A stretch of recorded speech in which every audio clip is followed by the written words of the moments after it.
তোমরা কালকে আমাকে প্রত্যেকে কমেন্ট করে জিজ্ঞাসা করেছো যে দিদি ভাই ভোলে বাবার পুজো করার পর কেন ভাত খেতে নেই আর কি কি খাওয়া যায়। তো তোমাদেরকে আমি আজকে এই ভিডিওতে বলে দেবো যে ভোলে বাবার পুজো করে কেন ভাত খেতে নেই আর কি কি জিনিস খাওয়া যায়। তো চলো সেটাই বলি। তো দেখো এখানে কিন্তু বাসনগুলো আগে ঠাকুরের মেজে নিয়েছি, তারপরে কিন্তু বাসনগুলো নিয়ে চলে আসলাম ঘরে, কারণ সন্ধ্যা হয়ে আসছে, এখনই সন্ধ্যা দিতে বসতে হবে। তো মায়ের ঘরের বিছানাটা দেখে এলোমেলো হয়েছিল, তাই একটু বিছানাটা পরিষ্কার করে ঝাড় দিয়ে চলে আসলাম ঠাকুরঘরটা ঝাড় দিতে। ঠাকুরঘরটা পরিষ্কার করে ঝাড় দিয়ে কমপ্লিট করে নিয়েছি। তো ঠাকুর ঘরের ভেতরটা এখন আমি মুছে নেব। তারপরে কিন্তু আমি হাত পা মুখ ধুয়ে জামা কাপড় ছেড়ে চলে আসলাম সন্ধ্যা দিতে।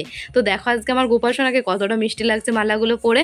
তো এখন কিন্তু আমি সন্ধ্যা দিতে বসেও পড়েছি। তো বন্ধুরা এবার আমি তোমাদেরকে বলবো যে ভোলে বাবার পুজো উপোস করে কেন ভাত খেতে নেই আর কি কি জিনিস খাওয়া যায়।